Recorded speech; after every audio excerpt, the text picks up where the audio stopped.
So hello everyone. In this lecture we will discuss about gymnosperms and alternation of generation. So we'll discuss about the gymnosperms. देखिए एकदम ध्यान से इसको समझना. Gymnosperms, देखिए आपको as the name indicate, gymno का मतलब होता है नेकेड, जिम्नो का मतलब होता है नेकेड, ठीक है. स्पर्म का मतलब प्लांट में स्पर्मोलॉजी को कहते हैं सीड, मतलब यहाँ पे सीड क्या होते हैं, नेकेड होते हैं, मतलब फ्रूट के अंदर नहीं है.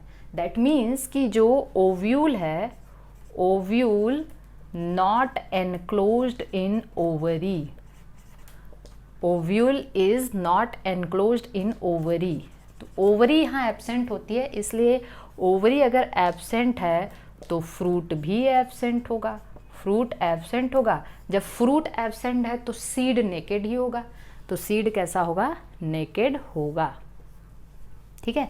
ओव्यूल यहाँ पे ना ऑर्थोट्रोपस टाइप का होता है. ऑर्थोट्रोपस का मतलब पूरा इरेक्ट ओव्यूल होता है और नेकेड होता है. जैसे हम लोगों ने वहाँ पे एनाट्रोपस पढ़ा था एंजियोस्पर्म में, लेकिन यहाँ पे आर्थ्रोटॉपस होता है. बात को एकदम अच्छे से समझना है.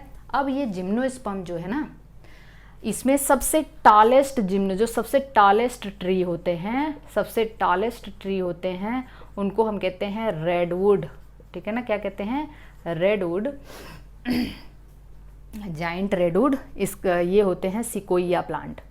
सिकोइया सबसे टॉलेस्ट हैं. सिकोइया जो हैं ये लगभग 100 मीटर के आसपास के होते हैं, 100 मीटर के आसपास के होते हैं. This is the tallest known tree, tallest known tree, ठीक है. यहाँ तक चीज़ समझ में आ गई.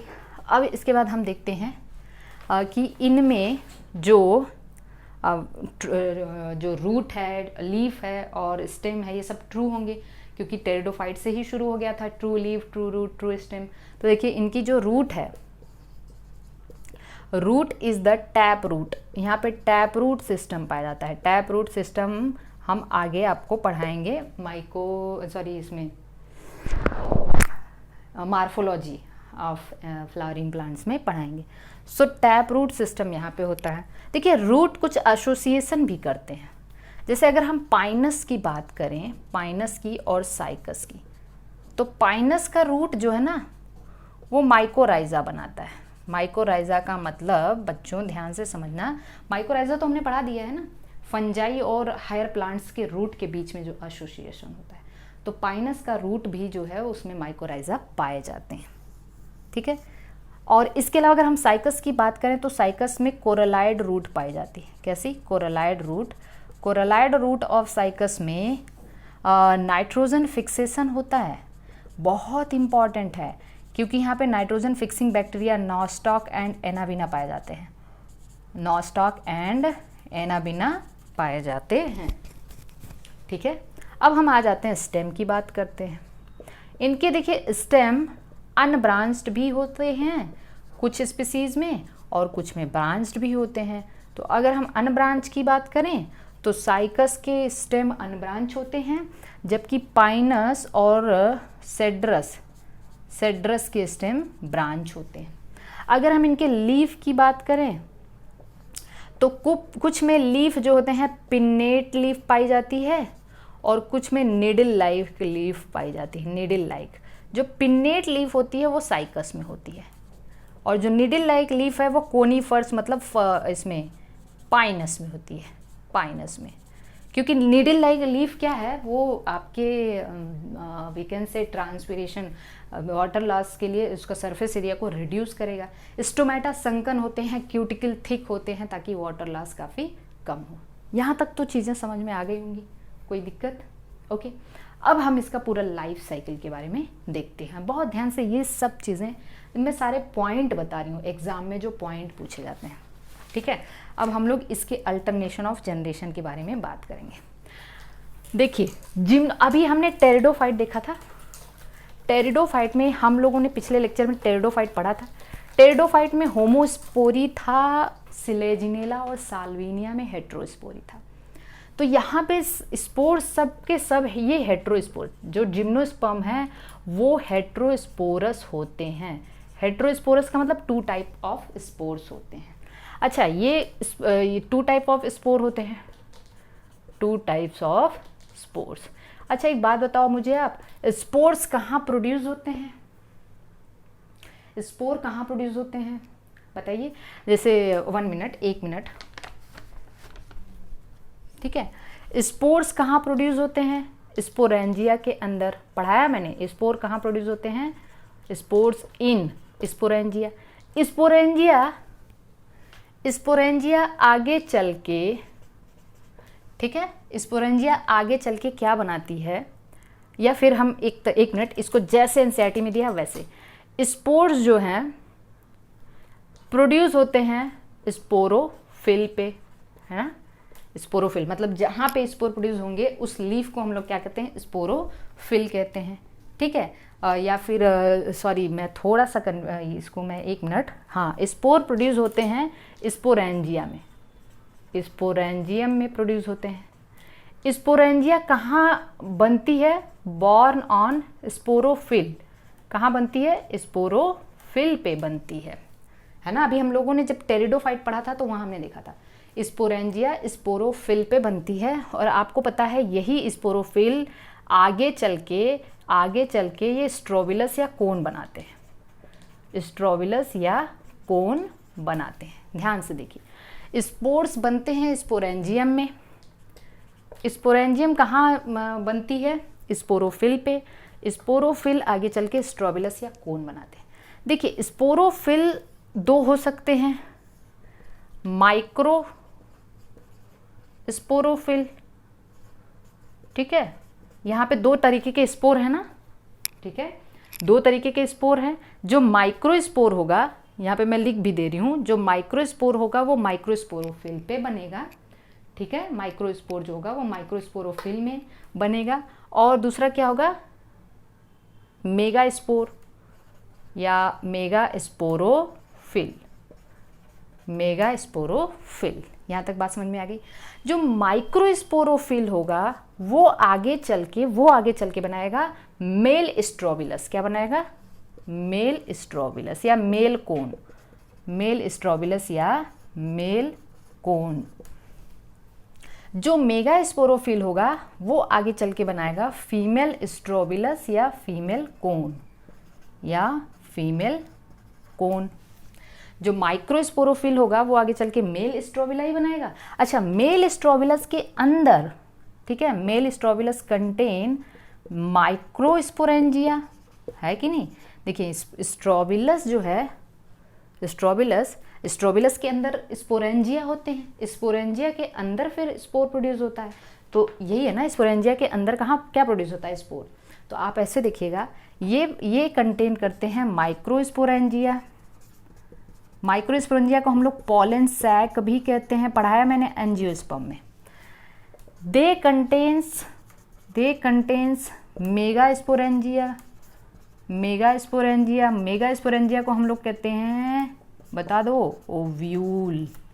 मेगा स्पोरेंजिया को क्या कहते हैं, ओव्यूल कहते हैं, ठीक है। यहाँ तक चीज समझ में आ गई है। अब देखिए यहाँ पे माइक्रोस्पोरेंजिया में क्या होगा, दे कंटेन्स पॉलन मदर सेल। और मेगा स्पोरेंजिया जो ओव्यूल है, ओव्यूल में क्या होगा, दे कंटेन न्यूसेलस। क्या कंटेन करते हैं, ओव्यूल के अंदर क्या होता है भाई, न्यूसेलस होता है ना, 2n। पॉलन मदर सेल में मियोसिस होगा। पॉलन मदर सेल में, सब एनसीईआरटी की लाइन, एनसीईआरटी में इतना धाम झाम दे रखा है ना कि आप लोग भूल जाओगे इसको कि कैसे है, लेकिन मैं ऐसे बता दूं कि आप इसको याद रखोगे हमेशा, चीज़ें भूलेंगे नहीं, ठीक है, ओके। तो देखिए पॉलन मदर सेल में मियोसिस होगा तो क्या बनेगा बच्चों, पॉलन ग्रेन्स, पॉलन ग्रेन्स, ये n हो गया। और न्यूसेलस, एक न्यूसेलस बनाएगी आपकी megaspore mother cell. Nucellus ही तो बनाती है ना, एक न्यूसेलस याद रखना, एक nucellus megaspore mother cell. और मेगा स्पोर मदर सेल में होगा मियोसिस और ये बनाएगी एक मेगा स्पोर, ठीक है, मियोसिस होगा और 4 मेगा स्पोर बनेंगे, एक ही बचेगी, पढ़ाया है मैंने ना, 4 मेगा स्पोर बनेंगे, एक ही बचेगी। और ये मेगा स्पोर आगे चल के बनाती है आपकी फीमेल गैमेटोफाइट या एम्ब्रियो सैक, ठीक है, क्या बनाती है, एम्ब्रियो सैक या फीमेल गैमेटोफाइट। पढ़ाया मैंने एंजियोस्पर्म में, female gametophyte 7 sailed 8 nucleate stage. Pollen grain के अंदर होगा मेल गैमीट, इसके अंदर क्या होगा, मेल गैमीट। बात समझ में आ रही है। एम्ब्रियो सैक के अंदर होता है आर्किगोनिया। यहाँ पे आर्किगोनिया होता है भाई, देखिए एम्ब्रियो सैक के अंदर होता है 2 या 2 से ज़्यादा आर्किगोनिया। तो यहाँ पे होते हैं आर्किगोनिया। वहाँ पे आर्किगोनिया एब्सेंट था, कहाँ, एंजियोस्पर्म में आर्किगोनिया नहीं होता है। एंजियोस्पर्म में एम्ब्रियो सैक के अंदर एग था, है ना, एग एपरेटस पढ़ाया था मैंने, सिनर्जिड और एग। लेकिन यहाँ पे आर्किगोनिया क्या कंटेन करते हैं, सेक्स सेल, मतलब फीमेल गैमीट। बात समझ में आ रही है। ये मेल गैमीट गया फीमेल गैमीट के पास, एयर पॉलिनेशन हुआ। कैसे, एयर पॉलिनेशन। पोलन ट्यूब, जब पोलन गया वहाँ पे जो भी है पोलन गया वहाँ पे डायरेक्टली वी कैन से यहाँ पे जो ओव्यूल है उसके अंदर जाएगा पोलन ट्यूब की हेल्प से। तो अब बन गया आपका जाइगोट। क्या बन गया, जाइगोट। जब जाइगोट डेवलप हो जाएगा आपका आगे चल के एम्ब्रियो में, ओव्यूल डेवलप हो जाएगा आगे चल के सीड में, लेकिन सीड नेकेड रहेगा। तो जाइगोट आगे चल के एम्ब्रियो में डेवलप हो जाएगा। ठीक है, एक चीज़ आप याद रखना कि साइकस और पाइनस में मैं एक और डिफरेंस बता दूं कि जो साइकस है ना, साइकस है और पाइनस, साइकस डायोसियस है, साइकस क्या है, डायोसियस है, पाइनस मोनोसियस है। मतलब साइकस में मेल एंड फीमेल कोन अलग अलग प्लांट पे हैं, मेल एंड फीमेल कोन या स्ट्रोबुलस ऑन डिफरेंट प्लांट, जबकि पाइनस में मेल और फीमेल सेम पे होते हैं। ये सब आपके एनसीईआरटी के लाइन है। अब आप याद रखना कि ये जो फीमेल गैमेटोफाइट है ये मेन प्लांट पे ही लगा रहता है। ठीक है, अनलाइक ब्रायोफाइट और टेडोफाइट में गैमेटोफाइट बाहर आ जाता था, ठीक है, वो फ्री लिविंग था, लेकिन ये मेल जो है वो मेन प्लांट पे ही लगा रहता है, ताकि ये जो सीड हैबिट, ठीक है ना, सीड हैबिट की शुरुआत टेडोफाइट से हुई थी। टेडोफाइट में जहाँ हेट्रोस्पोरी था वहीं पे फीमेल गैमेटोफाइट मेन प्लांट से लगा था, लेकिन यहाँ पे ये फीमेल गैमेटोफाइट मेन प्लांट पे लगा रहता है। सो this is all about the gymnosperm. एकदम ध्यान से देखना ये एक लाइन कि इसमें रूट, स्टेम और लीफ के बारे में मैंने बताया। ठीक है, इसके बाद कुछ एसोसिएशन के बारे में भी मैंने बताया, जैसे mycorrhiza coralloid root of cycas के बारे में बताया मैंने, कौन डायसियस है कौन मोनोसियस है। ठीक है, ये हेट्रोस्पोरस होते हैं, सारे के सारे जिम्नोस्पर्म हेट्रोस्पोरस होते हैं। अगर हेट्रोस्पोरस है तो 2 टाइप के स्पोर बनेंगे। जो स्पोर कहाँ बनेंगे, स्पोरेंजिया के अंदर। स्पोरेंजिया कहाँ होती है, स्पोरोफिल पे। स्पोरोफिल माइक्रोस्पोरोफिल पे और मेगास्पोरोफिल पे। ठीक है ना, 2 स्पोर बताया मैंने आपको। जो माइक्रोस्पोरोफिल है वही आगे चल के क्या बनाएगा आपका मेल स्ट्रोबिलस। मेल स्ट्रोबिलस के अंदर माइक्रोस्पोरेंजिया होगा। माइक्रोस्पोरेंजिया को पॉलन सैक कहते हैं। पॉलन सैक के अंदर जो है पॉलन मदर सेल होगी, मियोसिस होगा, पॉलन ग्रेन बनेगा। मेगा स्पोरोफिल के अंदर मेल फीमेल स्ट्रोबिलस के अंदर मेगा स्पोरेंजियम होगा। मेगा स्पोरेंजियम को ओव्यूल कहते हैं। ओव्यूल के अंदर न्यूसेलस होता है, न्यूट्रिटिव टिश्यू होती है ना, न्यूसेलस की एक सेल मेगास्पोर मदर सेल बनाएगी और मेगास्पोर मदर सेल मियोसिस करके मेगास्पोर बनाएगा। एक मेगास्पोर जाके एम्ब्रियो सैक बनाएगा या फीमेल गैमेटोफाइट। फीमेल गैमेटोफाइट के अंदर आर्किगोनिया। तो ये फर्टिलाइजेशन इस तरीके से होता है, एयर पॉलिनेशन होता है। Are you getting my point? So this is all about the gymnosperm. Now come to the next, that is the alternation of generation. So alternation of generation पढ़ाने से पहले मैं आपको एक चीज़ बता दूं कि आपको हमें बहुत अच्छे से एक चीज़ समझना है, और वो चीज़ अगर आप समझ आ गए तो अल्टरनेशन ऑफ जनरेशन कभी भूलोगे नहीं। ठीक है, और इसको बहुत अच्छे से आपको समझ लेना है। चलिए मैं life cycle and alternation of generation के बारे में बताने से पहले एक चीज़ बताती हूँ कि देखिए कोई भी प्लांट है या ऑर्गेनिज्म है, उसकी लाइफ में 2 स्टेज हैं प्लांट के, एक गैमेटोफाइट है और एक स्पोरोफाइट। तो आप एल्गी से जैसे जैसे आप एंजियोस्पर्म की तरफ बढ़ते हो, ठीक है, एंजियोस्पर्म की तरफ जैसे जैसे आप बढ़ते हो वैसे वैसे गैमेटोफाइट छोटा होता जाता है, स्पोरोफाइट बढ़ता जाता है। मतलब सबसे ज़्यादा डेवलप्ड गैमेटोफाइट कहाँ होगा? एल्गी में। सबसे रिड्यूस्ड गैमेटोफाइट कहाँ होगा? एंजियोस्पर्म में। सबसे डेवलप्ड स्पोरोफाइट कहाँ होगा? एंजियोस्पर्म में। सबसे रिड्यूस्ड स्पोरोफाइट कहाँ होगा? एल्गी में। ये चीज़ आप फंजाई के साथ भी ले सकते हो, और ये चीज़ फंजाई में, तो मैं फंजाई को अलग कर दे रही हूँ। यहाँ तक चीज़ समझ में आ गई? मतलब मान लीजिए मैंने एल्गी की बात करी, ठीक है। एल्गी में देखिए गैमेटोफाइट स्टेज सबसे बड़ा होता है, ऐसे बना दिया मैंने। एल्गी, ब्रायो, टेरिडो, जिम्नो, एंजियो, 5 है ना, तो मैं 5 लिखे। स्पोरोफाइट यहाँ पे सबसे छोटा होता है। बात समझ में आ रही है? स्पोरोफाइट केवल जाइगोट तक ही होता है, जाइगोट ही बनता है, जाइगोट में तुरंत से मियोसिस हो जाता है, तो 2n एक ही जगह मिलता है, वही स्पोरोफाइट को रिप्रेजेंट करता है। जाइगोट रिप्रेजेंट स्पोरोफाइटिक स्टेज, ठीक है। ब्रायोफाइट आया इसके बाद। ब्रायोफाइट में देखिए गैमेटोफाइट थोड़ा और छोटा हुआ और स्पोरोफाइट थोड़ा सा बड़ा, ठीक है। फिर हम आ जाते हैं टेरिडोफाइट में। टेरिडोफाइट में यहाँ पे टेरिडोफाइट में पहली बार क्या हुआ? गैमेटोफाइट थोड़ा और छोटा हुआ और स्पोरोफाइट थोड़ा और, तो हमने अभी टेरिडोफाइट पढ़ाया था ना, मैं तब बताया था आपको गैमेटोफाइट और स्पोरोफाइट दोनों एकदम सेम होते हैं, ठीक है। फिर आते हैं हम जिम्नोस्पर्म में। जिम्नोस्पर्म में हम देखते हैं कि गैमेटोफाइट हमारा थोड़ा और छोटा हो जाता है, स्पोरोफाइट थोड़ा और बड़ा हो जाता है, ठीक है। और एंजियोस्पर्म फाइनली जब हम एंजियोस्पर्म में आते हैं तो हमारा गैमेटोफाइट बिल्कुल छोटा हो जाता है और स्पोरोफाइट सबसे बड़ा हो जाता है। ये देखिए ये सिस्टम एकदम उल्टा हो गया इसका। बात समझ में आ रही है? बात समझ में आ रही है ना? यहाँ पे एल्गी में ये मेन प्लांट बॉडी है गैमेटोफाइट, मेन, ठीक है। ब्रायोफाइट में भी ये मेन बॉडी है, ठीक है ना, मेन बॉडी। लेकिन टेरिडोफाइट में first time sporophyte is the main plant body. Are you getting? ठीक है। अब यहाँ पे भी स्पोरोफाइट मेन है और यहाँ पे स्पोरोफाइट मेन प्लांट बॉडी है। इतनी चीजें समझ में आ गई बच्चों?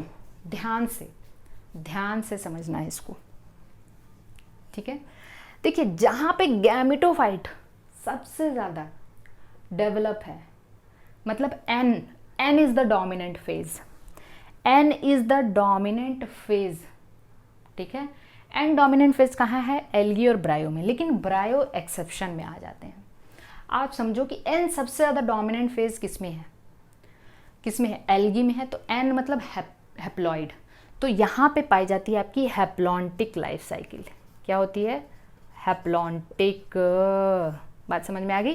हैप्लॉन्टिक लाइफ साइकिल, जहाँ पे N is the dominant phase, ठीक है। लेकिन इसमें ब्रायोफाइट थोड़ा सा एक्सेप्शन है, जहाँ पे 2n is the dominant phase. 2n देखिए 2n इज द डोमिनेंट है ना, इसमें जिम्नो और एंजियो में। तो इन दोनों में 2n डोमिनेंट मतलब डिप्लॉयड इज द डोमिनेंट, तो यहाँ पे डिप्लॉन्टिक लाइफ साइकिल होती है, डिप्लॉन्टिक। और जहाँ पे दोनों इक्वली हैं, हैप्लॉइड डिप्लॉइड, तो वहाँ पे हैप्लो डिप्लॉन्टिक होगा। लेकिन ब्रायोफाइट भी इसके काफ़ी करीब है, जैसे होता है ना कि भाई थोड़ा सा 19-20 है, ज़्यादा डिफरेंस नहीं है यहाँ पे।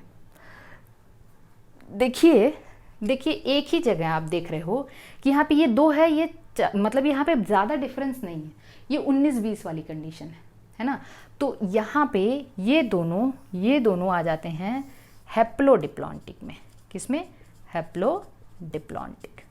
तो आपको तो यहाँ से एक चीज़ समझ में आ गई होगी कि सारे के सारे एल्गी हैप्लॉन्टिक होते हैं। कुछ एक्सेप्शन में आगे बताऊंगी। एल्गी एक्चुअली तीनों शो करता है, हैप्लॉन्टिक, डिप्लॉन्टिक, तो सारे एल्गी हैप्लॉन्टिक होते हैं। दो ऐसे एल्गी हैं, दो ऐसे, उसके बाद पहले बात करती हूँ। सारे एल्गी और फंजाई भी यही शो करता है, फंजाई में भी यही होता है, ठीक है, हैप्लॉन्टिक। तो एल्गी एंड फंजाई में लिख दे रही हूँ, एल्गी एंड फंजाई, सारे algae and fungi haplontic life show करते हैं। फिर जो आपके ब्रायो और टेरिडो हैं वो हैप्लोडिप्लॉन्टिक लाइफ शो करते हैं।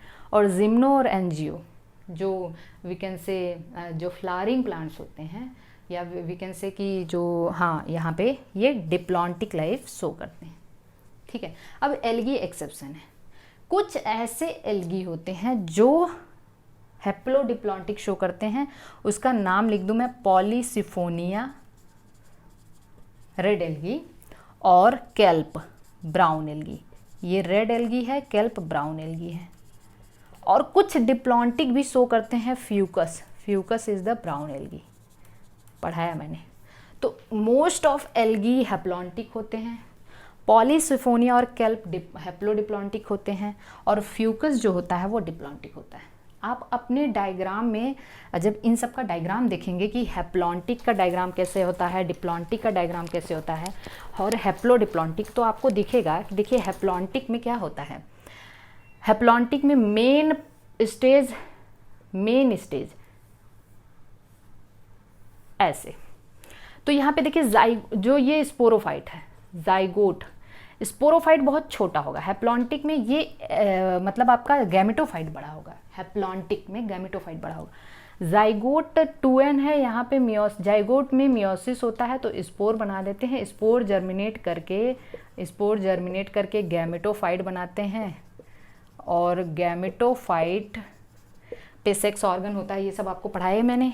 तो यहाँ पे गैमेटोजेनेसिस हुआ, मतलब सेक्स ऑर्गन, और यहाँ पे मेल फीमेल सेक्स ऑर्गन, तो सिनगैमी करके क्या बना लिया, जाइगोट। तो इसमें जाइगोट ही बस एक छोटा सा स्टेज, मतलब जाइगोट ही बस स्पोरोफाइट को रिप्रेजेंट, 2n केवल जाइगोट, स्पोरोफाइट केवल जाइगोट तक है। तो ये तो हैप्लॉन्टिक हो गया।